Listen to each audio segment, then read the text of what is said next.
അയ്യോ, വള്ളത്തെ മീനൊന്നും ഇല്ലല്ലോ. ഇന്നൊന്നും കിട്ടിയില്ലയോ? നിങ്ങൾ ഇങ്ങനെ ദിവസവും മരങ്കയോട് കയറി വന്ന ഈ വീട്ടിൽ തീ പോകേണ്ടായോ?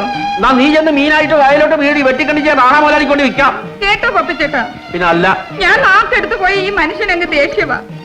എന്റെ ദൈവമേ, ഇങ്ങനെ ഒരു ചെറുക്കൻ എനിക്ക് ഉണ്ടായി പോയില്ലായിരുന്നു, ഞാൻ എന്റെ വീട്ടിലോട്ട് അങ്ങ് പോയേ. നീ അങ്ങോട്ട് ചെല്ലടി, നിനക്ക് കൊമ്പീശക്കാർ ആംഗ്ലമാരുണ്ടല്ലോ. നിങ്ങൾ രണ്ടും എപ്പോഴും വഴക്കടിക്കായിരിക്കുന്നേ. എപ്പോഴും ഇങ്ങനെയാ പപ്പിച്ചേട്ടാ. കല്യാണ രാത്രി തന്നെ ഈ മനുഷ്യൻ എന്റെ ഒരു പല്ല് അങ്ങോട്ട് ചുടച്ചു. ആ നേരാ, 18 വയസ്സായ പെമ്പിള്ളേരെ അടുത്തോട്ട് വിളിച്ചപ്പോ ഒരു നാണം ഒറ്റ അടിയും വെച്ചോളൂ കുച്ചി നോക്കി. ഞാൻ പാറുവിനെ കല്യാണം കഴിഞ്ഞിട്ട് ഇത്രയും വർഷമായല്ലോ, ഇന്ന് വരെ ഞാൻ അവളുടെ ശരീരത്തിൽ പോലും ഒത്തോട്ട് നോക്കിയിട്ടില്ല. ആ അങ്ങനെ ആണുങ്ങള്. എടി മണിക്ക് കരച്ചിലൊന്ന് നിർത്തടി, ചിരിയടി. വാ വാ.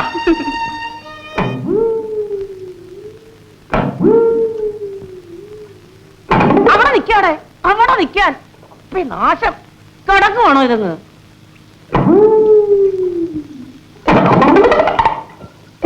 ഇവിടെ ഇവിടെ ആരുമില്ലയോ എന്റെ കാലയിലൊന്ന് പിടിക്കാൻ? നാശം. എടി പതുങ്ങി പാറുവേ, എടി പതുങ്ങി പാറുവേ. ചുമ്മാ അല്ല നിന്നെ പതുങ്ങി പാറുവെന്ന് വിളിക്കുന്നത്. എടി, നീ ആടിനെ കിടക്കുന്നോ അതോ ആട് നിന്നെ ഇട്ട് കിടക്കുന്നോ? ഇതോട് നോക്ക്, ഇങ്ങനെ വേണോ ആടിനെ കറന്നോ? കറന്നോ? ആട് നിൽക്കുന്നേക്കാൾ നീ കറന്നോണ്ടാ മതി. നീ കൂടെ വന്ന് കറന്നോ? ആ കറന്നോ, കറന്നോ. ദൈവമേ, ഈ ചൊരത്തിയ പാല് മുഴുവനും ഇതങ്ങ് വലിച്ചു കളഞ്ഞല്ലോ. അതെ, ഞാൻ കാല് മേപ്പോട്ട് പൊക്കി പിടിച്ചപ്പം പാലെല്ലാം അങ്ങ് തലേ കയറിക്കാണ്. തലേന്ന് പാലിറങ്ങട്ടെ എന്ന് നമുക്ക് ഇറക്കാം. ഇതാ മനുഷ്യരും മൃഗങ്ങളും തമ്മിലുള്ള വ്യത്യാസം. മൃഗങ്ങൾക്ക് ഇത് സാധിക്കും, മനുഷ്യർക്ക് ഇത് സാധിക്കുമോ? നീ എവിടെ ഇനി പാർവേ, നീ ഒരു കാര്യം പറഞ്ഞോ? എന്നതാ? കല്യാണ രാത്രി തന്നെ കോന്തി മാണിക്കെ അട്ടിച്ചൊരു പല്ല് പറിച്ചെന്ന്. ആ, ഇത് എത്രയോ തവണ അവൾ എന്നോട് പറഞ്ഞിട്ടുണ്ട്. എന്നാലും ഇങ്ങനെയുള്ളൊരു ദേഷ്യക്കാരന്റെ മോനാന്നല്ലോ നമ്മുടെ മോളെ പറഞ്ഞു വെച്ചിരിക്കുന്നത്. അയ്യോ, പുഷ്കരൻ അങ്ങനൊന്നും ഉള്ളവനല്ല. ആ, പുഷ്കരൻ അങ്ങനെ മുഷ്കു വല്ലതും കാണിച്ചാ ഞാൻ അടുത്തവന്റെ പല്ല് പറിക്കുവാ. ചേടാ, കല്യാണ നിശ്ചയം കഴിഞ്ഞില്ല, ചെറുക്കനെങ്ങാണ്ടോ കിടക്കുന്നു, പെണ്ണെങ്ങാണ്ടോ കിടക്കുന്നു. നിങ്ങൾ എന്തിനാ ഇങ്ങനെ കിടന്ന് ചൂടാകുന്നത്? നിങ്ങൾ പെണ്ണിന് കൊടുക്കാനുള്ള സ്വീകരണത്തൊക്കെ ഉണ്ടാക്കാൻ നോക്ക്. ആ പെണ്ണാളെ എന്തിയേ? അവളഞ്ചാറ് കക്കാവാരാൻ പോയി. എടി പെണ്ണാളെ, പെണ്ണാളെ.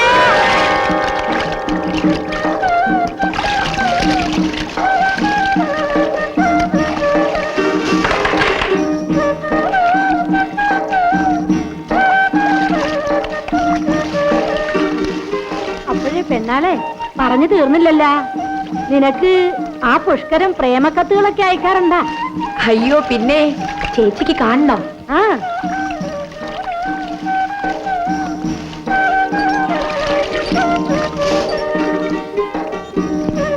അയ്യോടി, ഇത് നനയത്തില്ലേ? ആത്മാർത്ഥമുള്ളവർ കത്തെഴുതിയാൽ നനയത്തില്ല, തീയിലിട്ടാൽ കരിയത്തുമില്ല. എന്താ ചേച്ചി വായിക്കുന്നേ? എന്താണെന്നാ? കുന്തം. പ്രേമക്കത്ത് കണ്ടപ്പോ ചക്കര കൊടുത്ത ഈച്ച പറ്റുന്ന പോലെ ഇനി വന്നല്ല. മുട്ടേന്ന് വിരിഞ്ഞിട്ടില്ല. പോടി, പോയി കക്കാവാർന്നടി, പോടി.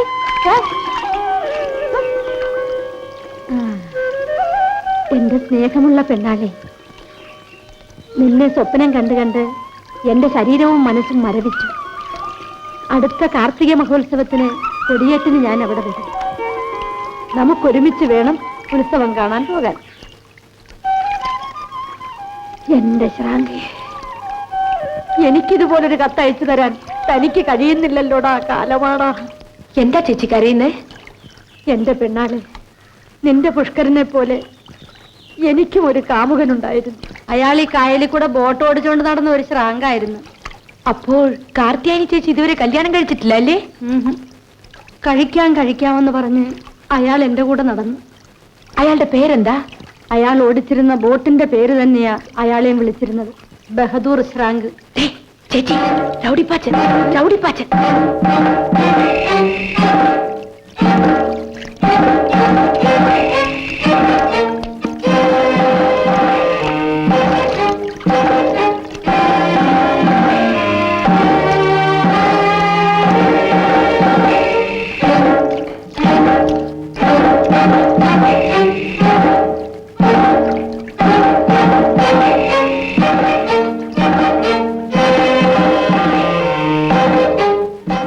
പെണ്ണുങ്ങളെ അവിടെ നിന്നേ ചോദിക്കട്ടെ. പിന്നെ കക്കാളൊക്കെ ഉണ്ടോ? ആ കുറേശ്ശെ ഉണ്ട്. പിന്നെ വാരത്തെ കക്കാളൊക്കെ എനിക്ക് തരണം കേട്ടോ. റാണാമ്പലയുടെ കമ്പനിന്ന് മുൻകൂർ രൂപ വാങ്ങിയിട്ട് ഞങ്ങള് കക്കാ വരുന്നത്. വരുന്ന കക്ക എല്ലാം റാണാമ്പലയുടെ കമ്പനി കൊടുക്കണം. ഓഹോ, അപ്പൊ നിങ്ങൾ വാരുന്ന കക്ക മുഴുവൻ റാണാ മുതലാളിക്ക് മാത്രമേ കൊടുക്കൂ. ഇതങ്ങ് കഴിച്ച്. അയ്യോ എനിക്ക് വേണ്ട. നിനക്കെന്താ മനസ്സിലായില്ലെന്ന് തോന്നുന്നു. ഞാനാണ് റൗഡിപ്പാച്ചൻ.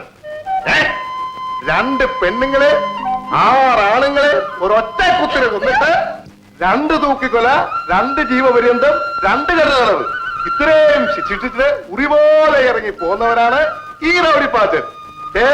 ചാകാനാണെങ്കിൽ എത്രയോ സമയം ചാകാമായിരുന്നു. ഇത് കണ്ടോ ഒരു കുത്ത.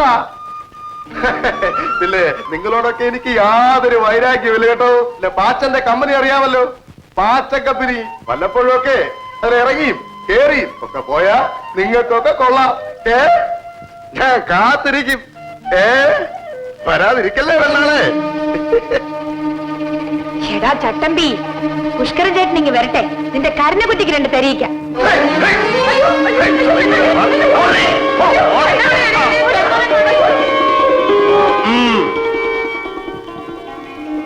എന്റെ മോന്റെ ഈ പോട്ടം കണ്ട ഏത് പെണ്ണാണ് ഈ വലിച്ചു കീറി തിന്നാത്തത്? നീ ഒന്ന് നോക്കിക്കേ. അതുകൊണ്ട് തന്നെ ഞാൻ ചോദിക്കുന്ന തെക്കേക്കാരെന്തോ സ്ത്രീധനം തരുമെന്ന്. ഓ, തെക്കേക്കാർ എന്ത് തന്നാലും മതി. ആ പെണ്ണാണ് നമ്മുടെ ചെറുക്കിന് പറ്റിയ പെണ്ണ. അമ്മച്ചി എന്താ മോളെ? ആ രൗഡിപ്പാട്ട് ഞങ്ങളായിട്ട് ഓടിച്ചു. അത്രേ ഉള്ളോ? സാരമില്ല. അവൻ ഈ പെമ്പിള്ളേരെന്ന് പറഞ്ഞ ഒരു പ്രാന്ത. അവന്റെ തന്ത അങ്ങനെ തന്നെ ആയിരുന്നു. ഞാൻ പറഞ്ഞു പുഷ്കരൻ ചേട്ടൻ ഇങ്ങ് വരട്ടെ, നല്ല ഇടി വെച്ച് തെരയിക്കുവാൻ. പറഞ്ഞോ മിടുക്കി. മോളെ നീ ഇതൊന്ന് നോക്കിക്കേ.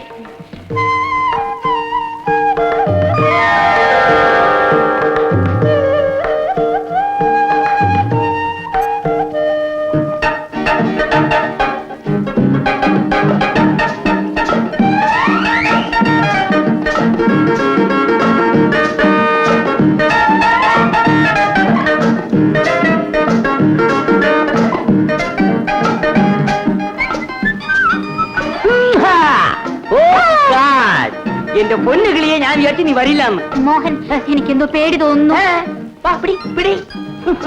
ആദ്യമൊക്കെ അങ്ങനെയൊക്കെ ഇരിക്കും, പോകും തോറും എല്ലാം ശരിയാവും. ഇതെല്ലാം ശരിപ്പെടുത്താവുന്നേ. പരീക്ഷയ്ക്ക് ശരിക്കും എഴുതി? എഴുതിന്ന് മാത്രമല്ല ഫസ്റ്റ് ക്ലാസ് കിട്ടും. മോഹനോ? യാതൊരു ലക്ഷ്യമില്ല. നമ്മുടെ വിവാഹം നടന്ന് കിട്ടുന്നത് വരെ ഈ തലയ്ക്കകത്തൊരു ചുക്കും കയറിയില്ല. 2 ജാതിക്കാരായി നമ്മുടെ വിവാഹം എങ്ങനെ നടക്കാനാ? അതിനല്ലേ മിശ്ര വിവാഹ സംഘടന, ഹൈക്കോടതി, പോലീസ് സ്റ്റേഷൻ. നേരാണോ മോഹൻ? നേരാണ്. എന്റെ കയ്യിലെടുത്ത് സത്യം ചെയ്യൂ. കവളെടുത്ത് സത്യം ചെയ്യും. സത്യം. ഈ ജന്മം എന്റെ ശീലയല്ലാതെ മനസ്സാ വാച കണ്ട കണ്ട കണ്ട കണ്ട കൈ വരയ്ക്കുന്നുണ്ടോ, വേർക്കുന്നുണ്ടോ പ്രേമത്തിന്റെ ചൂട്. മനസ്സാ വാച കമ്മണ ഞാൻ മറ്റാരെയും വരയ്ക്കുന്നല്ല. കരയാതെ മോഹൻ. മോഹൻ, നമ്മളുടെ 2 ആളുടെയും കൂടി ഒരു ഫോട്ടോ എടുക്കൂ. എനിക്ക് കല്യാണ രാത്രി വരുന്ന കാണാം. അവിടെ തന്നെ ഇരുന്നോ മക്കളെ. ക്യാമറ തിരിച്ചു വെച്ചിരിക്കണോ? അത് തിരിച്ചു വെച്ചാലും കിട്ടിക്കോളൂ. ഇങ്ങനെ ചിരിച്ചോ.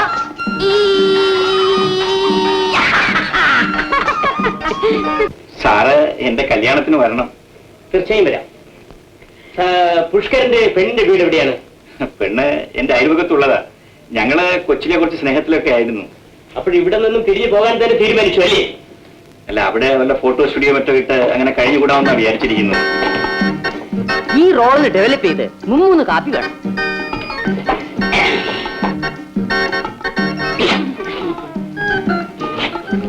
എന്നാ ഫിലിം തന്നാട്ടെ. വന്നാട്ടെ. എന്റെ സ്നേഹമുള്ള പെണ്ണാളെ, അയച്ച ഫോട്ടോയും കത്തും കിട്ടിക്കാണുമല്ലോ. ഇനി അധിക ദിവസം ഫോട്ടോ നോക്കിയിരിക്കേണ്ടി വരില്ല. ഞാൻ ഉടനെ പുറപ്പെടുകയാണ്. വന്നാൽ ഏറ്റവും അടുത്ത ദിവസം നമ്മുടെ വിവാഹം നടത്താം. കായൽക്കരയിലുള്ള നമ്മുടെ ക്ഷേത്രനടയിൽ വെച്ചായിരിക്കും നമ്മുടെ വിവാഹം.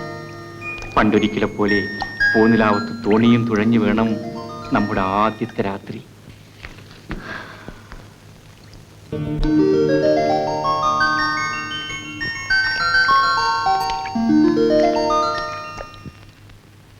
എടാ പപ്പുയി, സ്ത്രീധനത്തെ ചൊല്ലി നീ വിഷമിക്കണ്ട. ഏതായാലും നമ്മൾ രണ്ടു കൂട്ടരും അടുപ്പേ തീ വയ്ക്കാൻ വകയില്ലാത്തവരാ. കല്യാണം അങ്ങോട്ട് നടക്കട്ടെ. അത് മാത്രമല്ല, തീയുള്ള കാലം ഉണ്ടല്ലോ. സ്ത്രീധനത്തെ പറ്റി വെളിക്കങ്ങാൻ മിണ്ടിപ്പോയാ കയ്യെ മറ്റതാ. എടാ പോരാ, ഇത് നമ്മള് പാവത്തിങ്ങളെ കളിപ്പിക്കാനായിട്ട് ആരാണ്ട് പറഞ്ഞുണ്ടാക്കിയൊരു ഏർപ്പാടാ. അതെയോ? പണക്കാരുണ്ടല്ലോ ഇപ്പോഴും സ്ത്രീധനം വാങ്ങിക്കാറുണ്ടോ? ഞങ്ങളുടെ പെണ്ണിനെ അങ്ങനെ വെറുതെ ആരും കല്യാണം കഴിക്കണ്ട. പിന്നെ മനുഷ്യന്റെ കാര്യം നാളെ എന്ത് സംഭവിക്കാൻ പോകുന്നെന്ന് ആർക്കും പറയാനൊക്കത്തില്ല. ഈ സ്ത്രീധനത്തിന്റെ പേരും പറഞ്ഞ് എന്റെ പെണ്ണ് അപ്പുറത്ത് കിടന്ന് കണ്ണുനീര് കുടിക്കുന്നത് കാണാൻ കൊക്കിനുമേ ജീവനോടത്തോളം കാലം എനിക്കും ഒക്കെ സാധ്യമല്ല. അതൊന്നും ഞങ്ങൾ പറയത്തില്ല.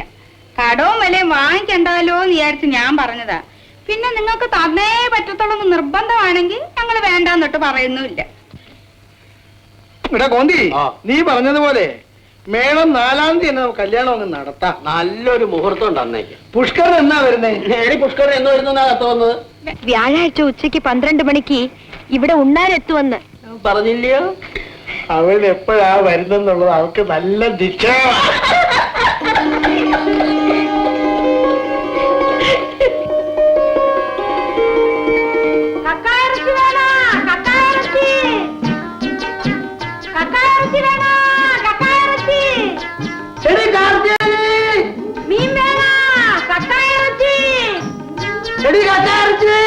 അവിടെ നിന്ന് അവിടെ നിന്നടി അവിടെ നിന്നടി. അയ്യോ അയ്യോ ശ്വാസം മുട്ടുന്നല്ലോ. അയ്യോ കാർത്തേനി കൂടുതൽ എന്നതാ ഫെർണാണ്ടിസ് മാപ്പിളെ? എന്റെ പേഴ്സ് പേഴ്സാ? തന്റെ പേഴ്സ് എന്റെ കയ്യിലാണോ ഇരിക്കുന്നത്? കാർത്തേനി വേറെല്ലാം മനസ്സിലിരിക്കട്ടെ. എന്റെ കുഞ്ഞുങ്ങൾക്ക് കഞ്ഞി വെച്ചു കൊടുക്കാനുള്ള 100 രൂപ ശമ്പളം കിട്ടിയിട്ട് ഒരു നയാ പൈസ പോലും ഞാൻ അതിനകത്ത് എടുത്തിട്ടില്ല. എന്റെ രാമനാരായണ, എടോ ഞാൻ റാണാമലാലയുടെ വീട്ടിലോട്ട് വന്ന് കക്ക ഇറച്ചി കൊടുത്ത് താൻ എന്റെ കയ്യില് 6 രൂപ 10 പൈസ തന്നു. ഞാനതും കണ്ടിങ്ങാണ്ട് പോന്നു. പിന്നെ താൻ എന്നോട് രൂപ എവിടുന്നാണോ ചോദിക്കുന്നത്? പേഴ്സ് അവിടെ വെച്ചിട്ടാണ് ഞാൻ അകത്തേക്ക് പോയത്. തിരിച്ചു വന്ന് നോക്കുമ്പോ പേഴ്സ് കാണാനില്ല. നന്നൊന്ന് കൊല്ലും എന്റെ കക്കാറച്ച് നന്നെ ഉരിയടി ഉരിയടി ഉരിയടി. നോക്കടാ നോക്ക്, എല്ലാം നോക്ക്. നോക്കടോ എവിടെ ഇരിക്കുന്ന തന്റെ ഉലുവ നോക്ക്. എന്റെ കർത്താവ് എന്റെ പേഴ്സ് അവിടെ പോയി. കാർച്ചാനയുടെ കൈയോടെ ചൂടാൻ അറിഞ്ഞിട്ടില്ല. വന്നിരിക്കുന്ന ഉലുവ ഓട്ടിച്ചെന്നും പറഞ്ഞു. പിടിക്ക് പിടിക്കോ പിടിച്ചതാ നോക്ക്. അയ്യോ കർത്താവേ എന്റെ പേഴ്സ് കിട്ടി. എന്റെ കർത്താവേ എന്റെ രൂപ കിട്ടി. അയ്യോ തന്റെ പേഴ്സ് എങ്ങനെ ഇതിനകത്ത് വന്ന്? മാനത്തുന്നെങ്ങാനും പൊട്ടി വീണ? എന്റെ രൂപ എടി എടി ഇതിനകത്തിരുന്ന രൂപ എന്തേടി? എടി ഇതിനകത്തിരുന്ന രൂപ ഞാനങ്ങ് തന്റെ ഒരു വേറൊന്നും എടുക്കാൻ വന്നിട്ടില്ല. എന്റെ 100 രൂപ എടി കള്ളിക്കാർത്തേനി. അല്ലേ ഇത് വലിയ അതിശയമായിരിക്കുന്നല്ലോ. തന്റെ രൂപ എങ്ങനെ എന്റെ തലേ വന്നു? എടി ഇപ്പൊ ഞാൻ നിന്നെ കൊല്ലുവടി. ഇപ്പോഴത്തെ കാലം നിനക്ക് അറിയാമല്ലോ. ഞാൻ ഫെർണാണ്ടിസ് മാപ്പിളെ ഒന്ന് കളിപ്പിക്കാനായിട്ട് എടുത്തതല്ലായിരുന്ന. 2 മീൻ പഴയായിട്ട് കിടക്കട്ടെ. ഒരു 2 മീനിങ് തന്നെ